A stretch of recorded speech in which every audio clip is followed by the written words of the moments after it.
미 전역을 샅샅이 뒤져찾아낸 최강의 중장비를 만나는 시간. 캘리포니아를 두들기는 25톤짜리 해머에서부터 캔자스시티 쇼핑몰을 관통하는 강철 시야까지 세상의 그 어떤 단단한 물질도 사정없이 파헤치고 누르고 절단하는 괴력의 중장비를 메가톤급 지상 공격자를 소개한다.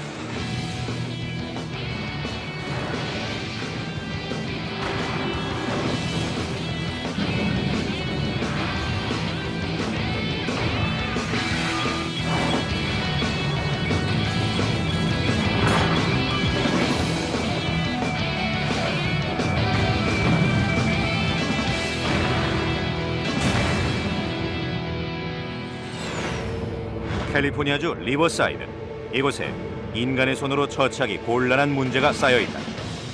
미국에선 매년 자동차 1000만 대가 버려진다. 일렬로 세우면 지구를 2바퀴나 돌 수 있을 정도다.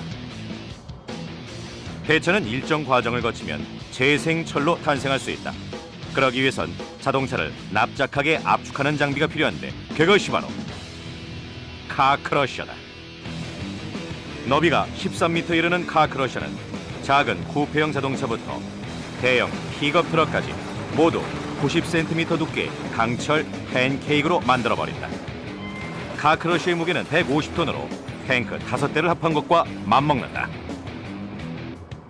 아주 강력하죠. 뭐든지 납작하게 눌러버려요. 그 무엇도 살아남을 수 없다. 사람들은 폐차장으로 간 차가 어떻게 되는지 잘 모르죠. 일단 차가 폐차장에 들어오면 카크러셔가 나타나서 꽉 눌러버립니다. 오늘 일몰 전까지 카크러셔 기사는 폐차 200대를 압축해야 한다. 작업 일정을 맞추기 위해 카크러셔를 전력 가동해 한 번에 2대씩 으깨버릴 예정이다. 첫 번째 희생물이 등장했다. 고속 충돌을 견딜 만큼 튼튼하게 제작된 자동차들이다. 하지만 이런 차들도 단 12초 만에 납작하게 눌러버린다. 원래 크기의 4분의 1 이하로 눌러진 폐자동차는 재생철로 탄생할 준비를 마친 셈이다. 카크러쉬의 엔진은 겨우 150마력으로 가정용 소형 자동차의 엔진 마력과 비슷하다. 그렇다면 그 강력한 힘은 어디서 나오는 것일까? 바로 지렛대 원리와 수압 장치다. 금속 바이스의 단순한 원리와 수력 압착기의 조합은 엄청난 에너지를 만들어낸다. 덕분에 1제곱센티미터당 140kg이라는 괴력을 발휘하여 순식간에 자동차를 납작하게 눌러버리는 것이다.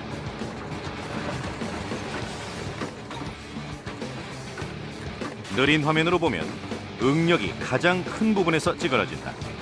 이 경우 최대 응력점은 창문 프레임이다.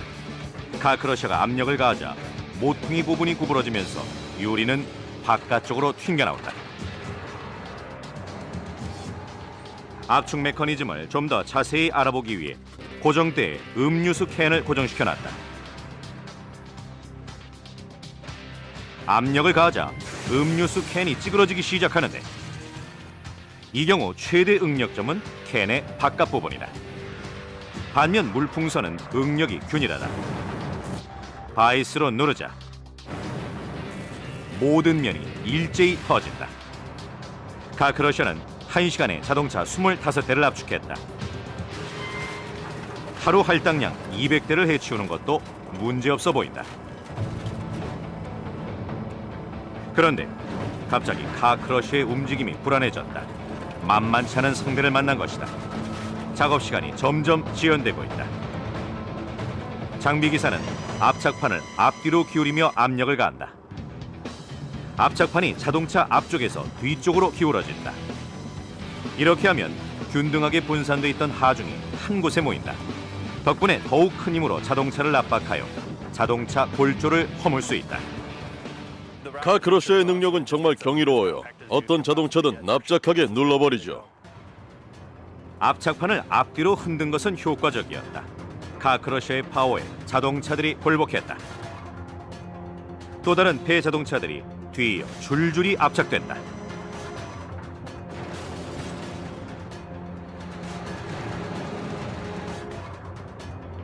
마침내 단 8시간 만에 오늘 하루 목표량인 200대를 압축했다. 압축된 폐자동차는 인근 제철소로 운반되어 재련 과정을 거칠 것이다. 폐자동차 압착 전문가 카크러셔.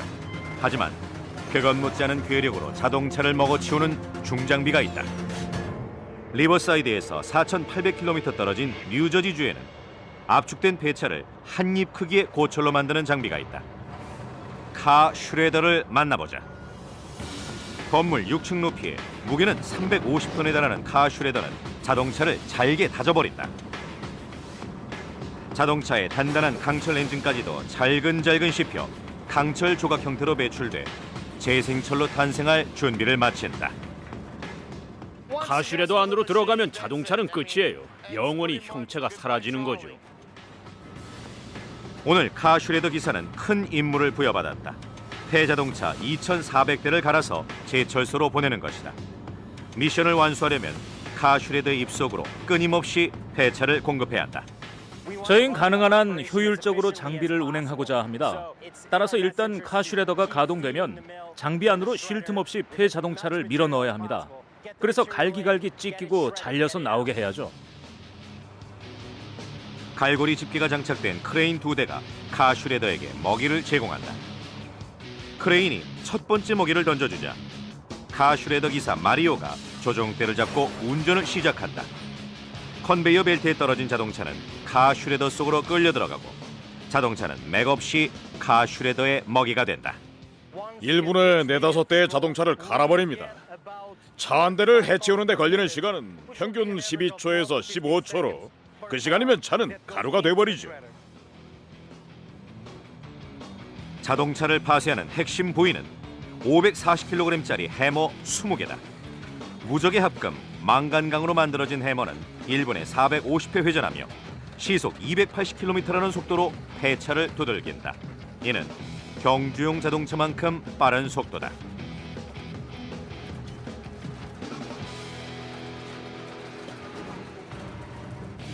끊임없는 공격을 받은 폐자동차는 카 슈레더의 배출구를 통과할 수 있을 만한 크기로 잘게 파쇄된다. 자동차는 흔적 없이 사라졌다. 5,000마력의 힘을 자랑하는 초특급 장비 카슈레더를 운전할 수 있다니 굉장하죠. 정말 짜릿해요. 해머에게 연타당한 폐자동차는 작은 고철 조각으로 배출됐다. 정오 무렵 카 슈레더는 오늘 목표량의 절반에 해당하는 1,200대를 파쇄했다. 그런데 갑자기 카 슈레더의 공급롤에 거대한 물건이 떨어졌다. 12m 길이의 스쿨버스다. 버스가 너무 크다 보니 컨베이어 벨트도 힘에 부칠 정도다. 이러다 작업 시간이 지연될지도 모른다. 할 수 없이 크레인 기사는 버스를 붙잡아 카 슈레더의 입속에 직접 떨어뜨렸다. 이젠 카 슈레더가 자신의 장기를 발휘할 시간이다. 파쇄 시작. 하지만 버스는 쉬운 상대가 아니다. 버스가 카 슈레더의 입구에 걸린 것이다. 장비기사는 공급로를 반대 방향으로 움직였다. 이제 다시 싸움이 시작됐다. 하지만 버스는 다시 카 슈레더의 움직임을 막았다. 작업자는 점점 걱정이 커졌다. 오늘 할당량 2,400대를 파쇄하려면 여기서 포기할 수 없다. 다시 도전하는 카 슈레더.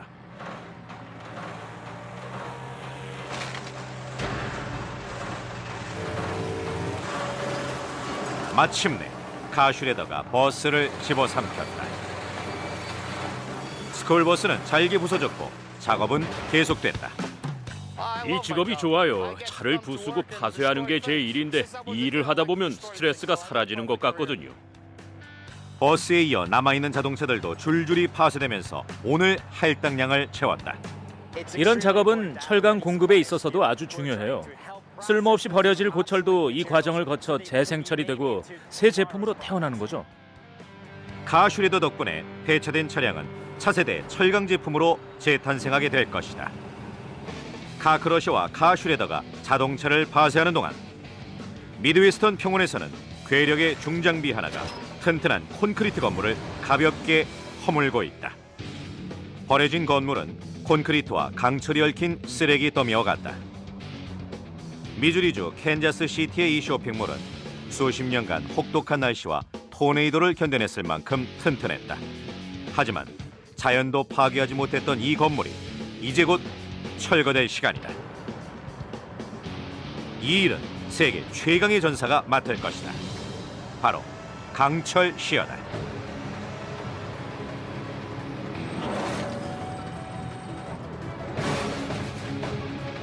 수압 굴착기에 장착된 강철 시어는 그 무게가 12톤에 이른다. 최대로 벌렸을 때 너비는 1.2m에 달한다. 또한 10m 멀리 있는 물건도 가뿐하게 집어올린다.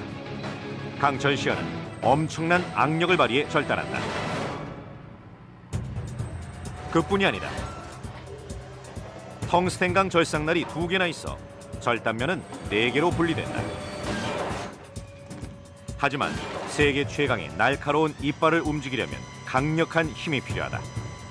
강철 시어의 괴력은 거대한 피스톤에서 생성되는 것으로 피스톤은 1제곱센티미터당 380kg이라는 수동력을 전단력으로 바꿔놓는다. 이 강철 시어는 최대 2,300톤의 힘을 발휘할 수 있어요. 이는 거의 2천만 뉴턴에 가까운 힘으로 백상아리가 모는 힘의 1200배에 달한다. 6m 길이의 강철 아이빔도 5분 만에 씹어서 뱉어낼 정도다. 그 무엇도 강철 시어를 막을 수 없어요. 오늘 강철 시어는 8시간 동안 780제곱미터에 달하는 강철과 콘크리트 그리고 목재를 철거해야 한다. 하지만 무작정 때리고 부순다고 끝나는 일이 아니다. 먼저 다른 자재와 강철을 분리해야 한다. 이런 귀중한 건축 자재는 인근 제철소로 보내질 것이다. 저희들은 먼저 나무나 석고보드 같은 것을 제거하는 작업부터 시작했어요. 강철에서 주석을 분리하고 콘크리트는 한쪽에 밀어두죠. 일단 철이 분리되면 제철소에서 재련될 수 있도록 강철 시어가 철을 잘게 파쇄한다. 철을 분류하고 파쇄하려면 시간이 오래 걸리지만 그만큼 가치 있는 일이다. 주조 공장 측은 강철을 더 작게 자르길 원해요. 잘게 잘라주면 일이 그만큼 수월해지죠. 드디어 강철 시어가 작업에 돌입한다. 시간은 곧 돈이다. 매시간 90제곱미터 이상의 건축 자재가 허물어지고 철거된다. 이것은 저희가 동원할 수 있는 가장 강력한 절단기예요. 이런 산업용 절단기는 본래 다른 영역에서 먼저 사용됐다. 1970년대 후반 이동할 수 있는 애갑 절단기가 소개됐다. 이는 사고 차량 안에 갇힌 운전자를 꺼내는 데 사용됐고 생명의 구원자라는 별명을 얻었다. 엔지니어들은 가벼운 금속을 자르는 애갑 절단기를 업그레이드해 두꺼운 금속을 자를 수 있게 했다. 강철 시어가 있으면 다른 공구는 필요 없어요. 강철 시어를 수압 굴착기에 장착하면 활동 반경에 제약은 없다. 어느 곳이든 밟고 지나갈 수 있어요. 그 어떤 것도 앞을 막지 못하죠. 관절식으로 연결된 강철 시어는 그 무엇 앞에서도 파괴력을 잃지 않는다. 지진이나 폭탄에도 견딜 수 있는 납으로 제작된 금고. 1제곱센티미터당 490kg을 견디도록 제작된 산소통. 사무실 캐비닛은 물론 강철 아이빔도 문제없다. 이 아이빔들을 90cm 길이로 잘라서 트럭에 실어 제철소로 보낼 겁니다. 장비 기사가 침착하게 기계를 움직인다. 하지만 아이빔은 매우 강력한 적수다. 세상에서 가장 위력적인 509경 회전식 연발 권총으로 쏴봤지만 아이빔은 끄떡하지 않았다. 3,500뉴턴을 넘는 강력한 머즐 에너지에도 흠집조차 나지 않았다. 오늘 저희가 자를 아이빔은 아주 거대합니다. 먼저 한쪽 면을 자른 다음 아이빔을 뒤집어서 남은 반쪽도 잘라야 할 정도죠. 강철 시어의 맹공격이 마침내 아이빔도 굴복하고 말았다. 강철 시어가 없다면 인부 30명이 들러붙어서 절단 토치를 이용해 잘라야 하지만 강철 시어는 하나만 있으면 됩니다. 늦은 오후, 작업자는 약 740제곱미터에 달하는 건물을 무너뜨려 분해했다. 현장 곳곳의 강철은 분리되어 잘게 파쇄됐다. 하지만 지금부터 할 작업은 좀 더 위험하다. 여전히 건물의 주요 부분에는 아이빔이 자리하고 있는데 강철 시어로 안전하게 이런 아이빔을 뽑아내야 한다. 강철 아이빔은 건물을 단단하게 지탱합니다. 철거 작업을 할 때 아이빔을 단 하나만 뽑아내도 여러 군데가 한꺼번에 무너질 수 있죠. 아주 작은 실수만으로도 쇼핑몰이 중장비 기사의 머리 위로 무너질 수 있다. 중장비 기사는 완벽한 위치에 아이빔을 갖다 댄 다음 연속적으로 힘을 가해 당겨야 한다. 긴장되는 순간이다. 이 일은 처음이에요. 생소한 일을 하려니까 정말 긴장됩니다. 강철 아이빔은 언더 텐션 시스템이 적용되어 연결돼 있다. 텐션은 건축 설계의 일부로 자신의 무게보다 몇 배를 더 지탱하게 하는 기술이다. 따라서 아이빔 중 하나를 잘못 빼면 건물이 붕괴한다. 이 작업을 잘못하면 목숨을 잃을 수도 있다. 안전하게 건물을 철거하기 위해 제거할 아이빔을 미리 표시해둔다. 중장비 기사는 조심스럽게 강철 시어를 움직이기 시작한다.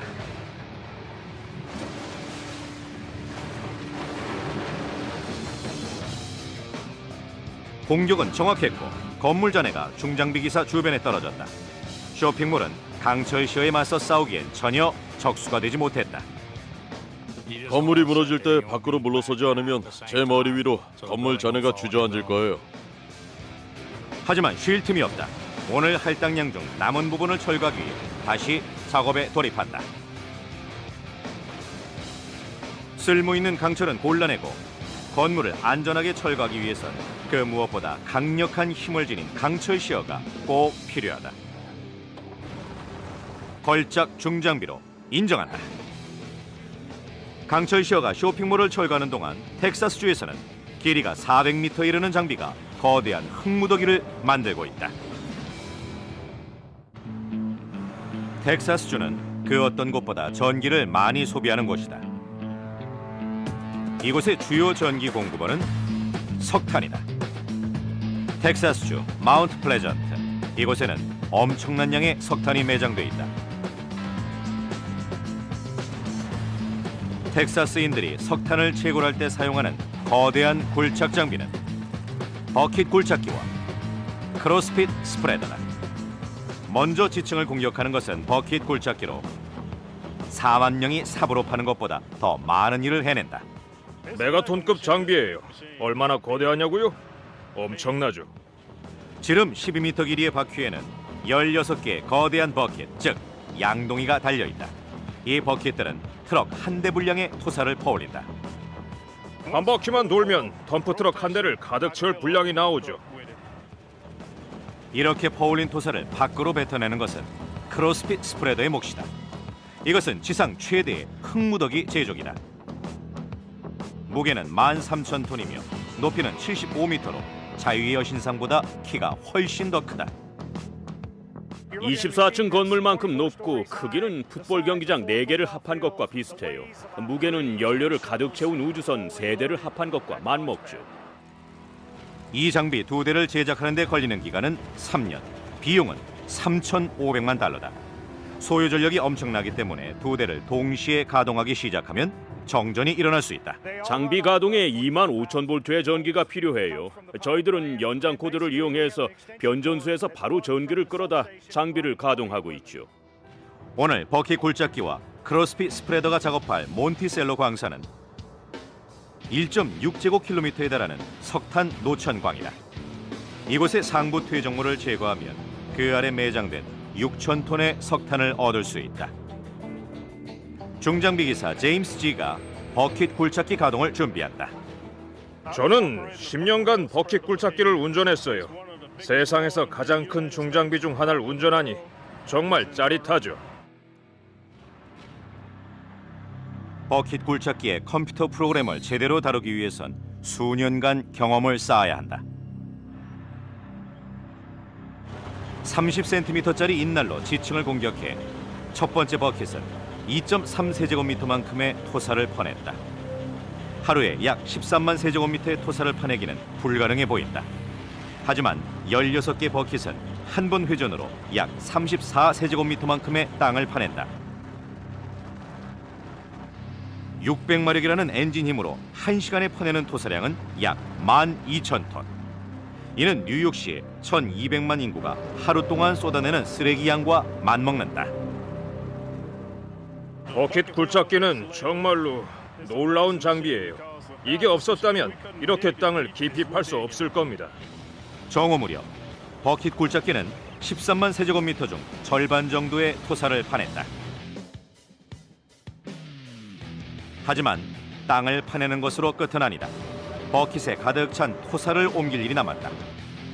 배턴을 넘겨받은 것은 크로스핏 스프레더로 토사를 노천강의 반대편으로 운반하는 작업을 담당한다. 토사를 옮길 때는 400m 길이의 컨베이어 벨트를 이용한다. 그 결과 반대편에는 수십 미터 높이에 이르는 흙무더기가 생긴다.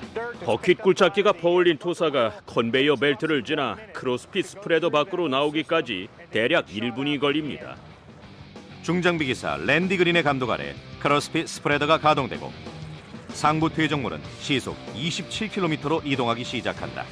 400m나 이동한 토사는 9m 밖으로 날아간다. 이것은 저희가 보유한 가장 놀라운 장비예요. 거대한 장비만큼이나 인상적인 것은 중장비 기사들의 운전 실력이다. 두 장비를 운전하는 기사는 손발이 맞아야 합니다. 그래야 버킷 굴착기가 퍼낸 흙이 크로스핏 스프레더로 정확히 이동할 수 있죠. 제임스와 랜디는 산더미처럼 많은 토사를 운반하려면 두 장비의 타이밍이 완벽하게 맞아야함을 알고 있다. 작업은 순조롭게 진행됐고 8만 5천 세제곱미터만큼의 상부 퇴적물을 퍼올렸다. 하지만 갑자기 버킷 굴착기와 크로스핏 스프레더의 강적이 나타났다. 바위다. 대부분의 바위는 큰 문제가 안 되지만 이번엔 정말 단단한 바위를 만났다. 제대로 대처하지 않으면 크로스핏 스프레더의 컨베이어 시스템이 고장나 작업 전체가 중단될 수 있다. 바위는 시스템에 엄청난 손해를 끼칠 수 있습니다. 랜디는 자신의 파트너에게 문제점을 통보했다. 컨베이어 벨트가 어긋나면 작업을 할 수가 없어요. 제가 작업을 못하면 제 파트너도 작업을 중단해야 하죠. 제임스는 문제점을 바로잡고 작업을 재개한다. 재빠르게 대처한 덕분에 아무런 피해도 없었다. 하지만 랜디가 또 다른 문제를 발견했다. 크로스핏 스프레더의 끝부분에 토사가 어마어마하게 쌓인 것이다. 빨리 장비를 옮기지 않으면 흙더미가 장비 끝부분을 치고 올라올 것이다. 다행히 이 장비에는 방어 체계가 있다. 토사 탐지기다. 토사가 장비 바로 밑까지 쌓이면 사이렌이 울립니다. 크로스핏 스프레더를 흙더미에서 떨어뜨리기 위해 지상 최대의 크롤러가 동원됐다. 이것은 원래 나사의 우주선을 발사대로 이동하고자 개발된 것이다. 높이는 3m로 옆에 있는 사람이 작은 인형처럼 보일 정도다. 이것은 크로스핏 스프레더를 시속 3.2km로 끌고 간다.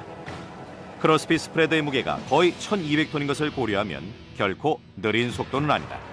곧이어 또 다른 곳에 흙더미가 쌓이기 시작한다. 이 장비들이 움직이는 걸 보면 정말 놀라워요. 마치 모든 것들이 하나가 되어 작동하는 것처럼 보이죠. 해가 저물 무렵 마침내 석탄층의 모습이 드러났다. 2,000톤의 토사를 모두 파낸 것이다. 채굴된 석탄은 트럭에 적재되어 발전소로 운반된다. 버킷 굴착기와 크로스핏 스프레더, 이 두 대의 거물 덕분에 텍사스주를 환하게 비추는 전기를 공급할 수 있게 됐다. 한편 서쪽으로 3,200km 떨어진 곳에서는 지진에 대비하기 위해 200톤짜리 해머가 무차별적인 타격을 가하고 있다. 지진은 아무런 예고도 없이 지구를 강타해 세상을 뒤흔들고 도로와 다리를 파괴한다. 이런 재난을 예방하기 위해 고속도로에는 깊은 말뚝을 설치해야 한다. 이 작업을 위한 최적의 장비는 디젤 해머다. 충격 해머는 저희가 원하는 지점까지 기초 말뚝을 넣어주는 장비인데요. 이게 없으면 다리를 놓을 수가 없습니다. 높이 7.6m, 무게는 초대형 여객기를 능가하는 디젤 해머는 기초 말뚝을 무자비하게 내리쳐 땅속으로 밀어넣는다. 예전에 비해 요즘에 자주 사용되죠. 지금까지 세상에 소개된 디젤 해머 중 가장 크다고 볼 수 있습니다. 디젤 해머는 25톤짜리 램을 상승 및 하락시켜 1분에 25번 강타하는데 그 결과는 가히 폭발적이다. 디젤 해머의 힘은 믿기 어려울 정도죠. 힘의 세기로 말하자면 대략 60만 뉴턴 정도의 에너지를 발휘해요. 이 강력한 힘에 땅도 굴복할 수밖에 없다. 디젤 해머가 땅속 46m 지점까지 말뚝을 박는 데는 그리 오랜 시간이 걸리지 않는다. 이는 15층짜리 건물을 땅 밑으로 밀어넣는 것과 같다. 오늘 디젤 해머가 작업할 곳은 캘리포니아주 오클랜드로 이곳은 주요 지진지대다. 작업 목적은 고속도로에 튼튼한 기초 말뚝을 박는 것이다. 말뚝박기 현장 감독 론 스탠빌은 중력의 힘을 잘 알고 있다. 이 고속도로의 이용자는 하루 20만 명에 이른다. 저희가 기초 공사를 제대로 하지 않으면 도로는 지진을 견디지 못할 것이고 수천 명이 다치게 될 겁니다. 디젤 해머를 움직이는 강력한 힘은 과연 어디에서 나오는 걸까? 바로 250톤 무게의 크레인으로. 담당 기사는 데니스 브랜드다. 해머를 들어서 말뚝 위에 놔야 하는데 살짝 놓는 건 불가능해요. 데니스는 첫 번째 강철 말뚝이로 해머를 옮긴다. 위치는 정확해야 한다. 만약 해머와 말뚝이 일직선상에 있지 않으면 해머의 타격에 말뚝이 손상되거나 비스듬하게 땅에 박혀 말뚝의 지지력이 떨어진다. 데니스는 디젤 해머를 움직일 때 땅에서 보내는 신호에 따른다. 신호수들이 해머를 올리거나 내리라고 알려줍니다. 마침내 해머가 정확한 위치에 놓였다. 데니스의 계산은 정확했다.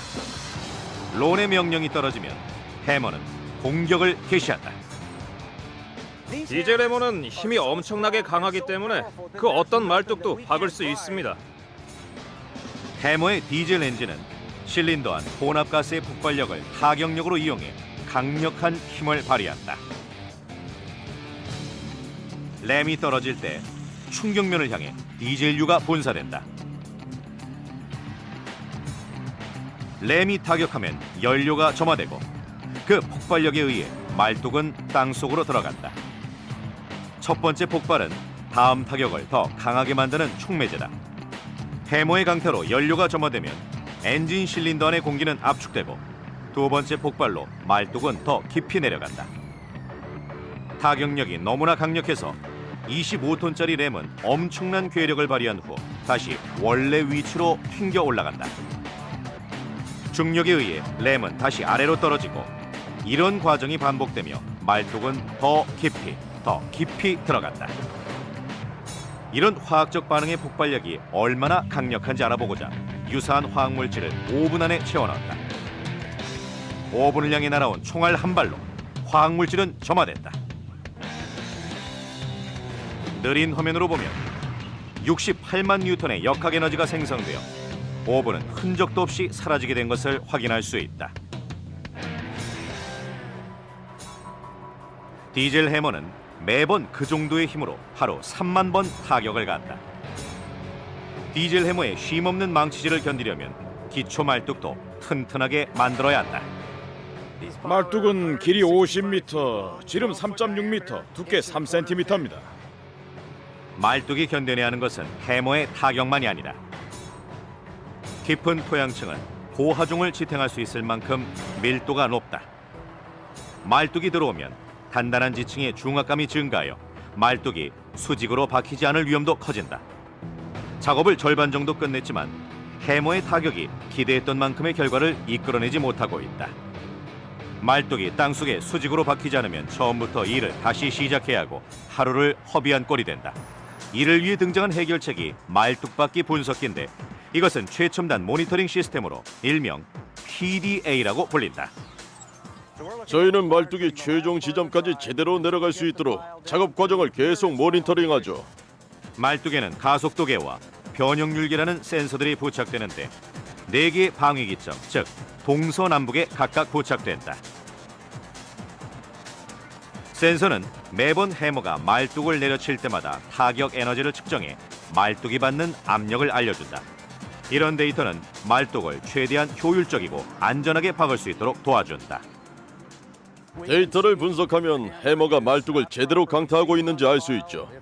해머가 타격을 가하는 방향이 말뚝의 수직축과 일치하지 않아서 말뚝이 과도한 압력을 받고 있는 건 아닌지도 알 수 있고요. PDA를 부착한 후 해머가 다시 말뚝을 내려치기 시작한다. PDA가 산출한 데이터는 무선 수신기로 전달된다. 이 데이터는 말뚝의 축이 정확히 수직인지 아니라면 수정 가능한지 알려준다. 한쪽이 다른 쪽보다 더 강한 타격을 받고 있기 때문에 말뚝의 축을 수정해야 하죠. 작업자는 해머를 조정해 축을 수정했고 말뚝을 최종적으로 밀어넣었다. 저는 이 일을 28년간 해왔는데 제 일이 정말 자랑스럽습니다. 말뚝이 제자리에 들어가면 콘크리트와 강철봉을 이용해 말뚝을 강화한다. 안쪽에 강철봉이 들어간 단단한 강철 케이스와 콘크리트를 부어넣은 말뚝이라면 엄청난 힘이 가해져도 견뎌낼 수 있습니다. 덕분에 대형 참사를 막을 수 있죠. 고속도로를 지진으로부터 보호하는 중요한 일을 누가 할 것인가? 해결책은 바로 디젤 해머다. 디젤 해머가 강타력을 발휘하는 동안 집치만한 어떤 장비는 산비탈을 뚫으며 산속 깊이 들어가고 있다. 현대사회의 주요 전기 공급원인 석탄. 하지만 전통적인 방법대로 광부가 직접 석탄을 채굴하기란 아주 위험한 일이다. 일리노이주주 프레리 이글 광사는 안전하고 경제적인 방법으로 어둠 속에 검은 황금을 캐내고 있다. 하이월 마이너를 만나보자. 높이 9m, 길이 17m, 너비 10m의 우람한 이 장비는 서 있는 것만으로도 주변을 압도한다. 핵심 기능을 담당하는 것은 커터 헤드다. 너비 3.3m의 이 회전통은 비트라고 불리는 날카로운 탄수광 인날을 갖고 있다. 하는 일은 산을 씹어먹는 일이다. 저희는 가장 강력한 비트를 사용합니다. 이런 강력한 이빨로 무장한 하이월 마이너는 무려 130톤의 힘으로 산을 공격하는데 그 목적은 석탄을 찾아내는 것이다. 이런 인날로 석탄층을 관통해서 다른 물질들은 그대로 두고 석탄만 캐죠. 이 정도의 힘을 발휘하려면 광부 2만 명이 필요하지만 하이월 마이너는 4사람만 있으면 된다. 하이월 마이너 기사 4명이 협동하면 어마어마한 일을 할 수 있어요. 굉장한 장비죠. 하지만 오늘 미션은 하이월 마이너에게도 결코 쉬운 일은 아니다. 사람은 접근할 수조차 없는 산속으로 290m를 뚫고 들어가야 한다. 채굴을 시작하면 10시간 동안 1600톤의 석탄을 캐낸다. 1시간에 약 37m를 팔 수 있어요. 작업 일정을 맞추려면 4시간 200톤의 석탄을 채굴해내야 한다. 사람 손으로 한다면 불가능한 일이다. 성인 남자는 평균 70kg을 굴착할 수 있지만 그것도 짧은 시간 동안만 가능하다. 체계화된 광산 장비 하이월 마이너는 게임의 법칙을 바꿔놨다. 저희들이 현재 보유한 기술을 20년 전이나 30년 전과 비교하면 비약적인 발전이죠. 하이월 마이너는 그 어떤 광산에서도 작업할 수 있어 작업자를 보호해준다. 높은 산등성이는 작업하기에 가장 위험한 장소 중 하나입니다. 산등성이에 직접 구멍을 파면 산사태가 일어날 위험이 커진다. 산사태가 일어나면 결과는 치명적이다. 하지만 이제 채광이 위험하다는 것은 옛말이 됐다. 하이월 마이너의 핵심 기술은 푸시빔이다. 푸시빔은 커터헤드에 부착되는 6m 길이의 확장 빔이다.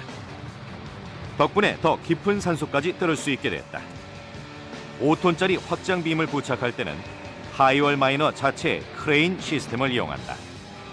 확장 빔을 장착한 커터헤드는 광산 더 깊은 곳까지 도달하며 동시에 인부의 안전도 보장한다.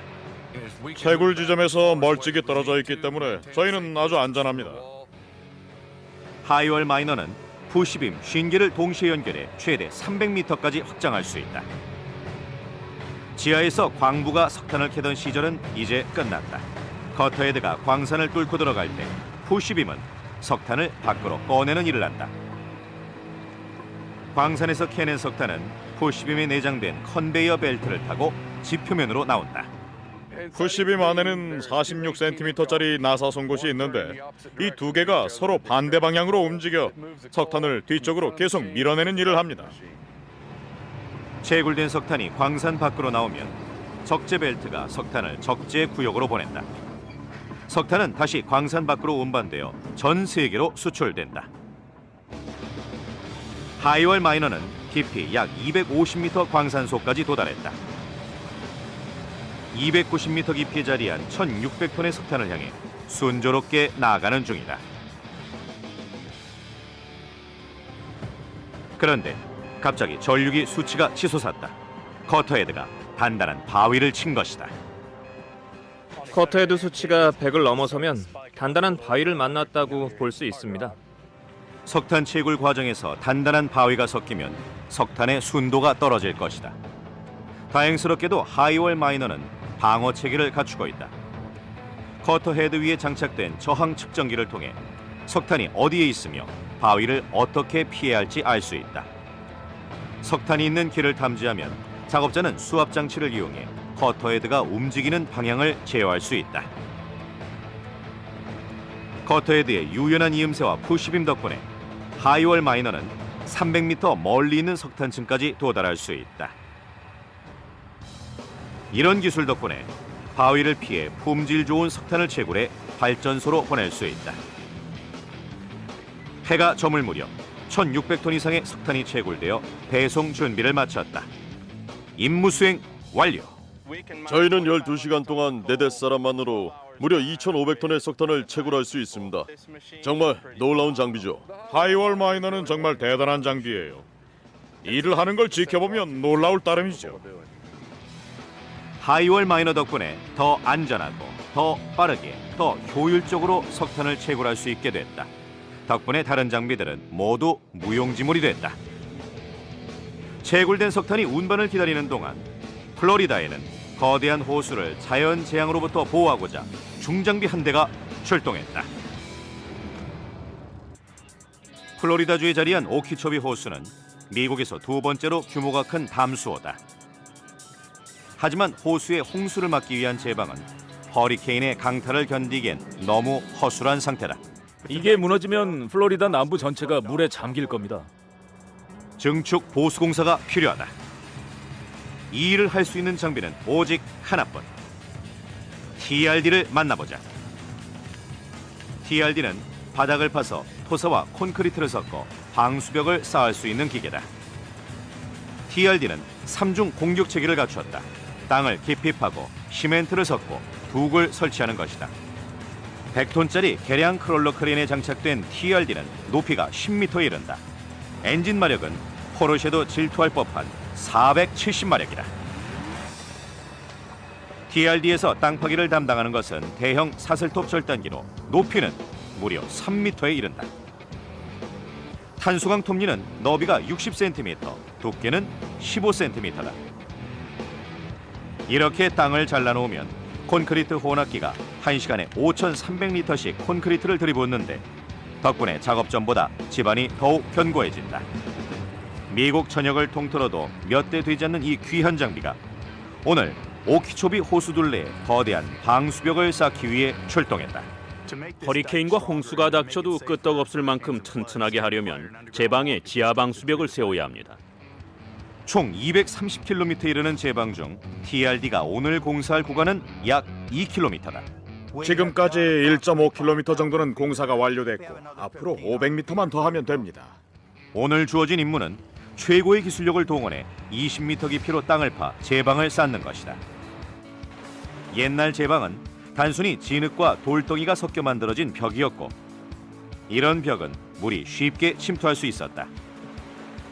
자연적으로 생성된 제방은 결국 언젠가는 허물어지게 돼 있다. 플로리다에 불어닥치는 강력한 태풍을 견디려면 콘크리트와 여타 인공물질을 동원해야 한다. TRD는 이런 합성 자재를 인간의 손이 닿지 않는 곳에까지 침투시킨다. 제방이 무너지지 않도록 두꺼운 벽을 만들어주는 겁니다. 작업은 3m에서 시작된다. 목표 지점은 20m. 하지만 TRD만 있다면 원하는 깊이에 금방 도달할 것이다. TRD는 점점 더 깊이 땅을 파고 들어간다. 대부분 땅 밑에서 이루어지는 일이라 눈에 보이진 않지만 사람 손으로 하는 것보단 훨씬 낫습니다. 지하 9m 지점까지 도달했지만 걱정되는 점이 하나 있다. 바로 수직을 유지하는 일이다. TRD가 수직을 유지하지 않으면 절삭 체인이 파괴될 수도 있다. 절단을 담당하는 사슬톱의 임무 수행 여부는 톱니에 달려 있다. 60cm 너비의 톱니는 마치 동력 사슬톱처럼 집안을 자른다. TRD의 활약을 자세히 알아보기 위해 동력 사슬톱을 물과 기름이 섞인 혼합물 속에 담가봤다. 물은 집안을, 기름은 시멘트를 의미한다. 느린 화면으로 작동 과정을 알아보자. 톱니는 회전하면서 집안을 절단하고 시멘트를 아래로 끌어당긴다. 이렇게 두 물질이 섞이면서 즉시 콘크리트 방수벽이 생기는 것이다. 몇 시간 동안 작업한 끝에 바위, 모래, 진흙이 뒤섞인 집안을 잘라내고 지하 12m 지점까지 도달했다. 하지만 이때 문제점이 포착됐다. 절삭 칼날이 수직 정렬에서 이탈한 것이다. 이는 엄청난 재앙을 불러올 수 있다. 나무를 자를 때와 같이 칼날이 수직이 아니면 작동이 막힐 수 있어요. 장비가 손상되지 않게 막고 작업을 안전하게 하기 위해선 방수벽이 수직으로 쌓이고 있는지 체크해야 하죠. 레이저가 장비의 앞뒤에 2개의 십자선을 쏴서 움직임을 안내해 줍니다. 양쪽 십자선에 레이저가 비치면 수직이 유지되고 있다는 뜻이에요. 만약 절삭 톱날이 수직선상에서 이탈하면 기사는 톱날을 약간 들어올려 다시 수직으로 밀어넣습니다. 작업 상황을 체크하는 자체 시스템이 있기 때문에 튼튼한 제방을 쌓을 수 있죠. 거대한 절삭기가 다시 수직으로 들어가 작업을 계속한다. 임무 수행은 성공적이었다. 하루 만에 20m 깊이의 방수벽을 2km나 쌓은 것이다. 230km 이르는 전체 제방의 방수벽을 쌓으려면 흙과 시멘트 380만 세제곱미터가 필요하다. 20m 깊이로 땅을 파서 콘크리트 벽을 세울 수 있는 장비는 그리 흔치 않죠. TRD 덕분에 플로리다 남부는 허리케인의 공격에도 끄떡없을 것이다.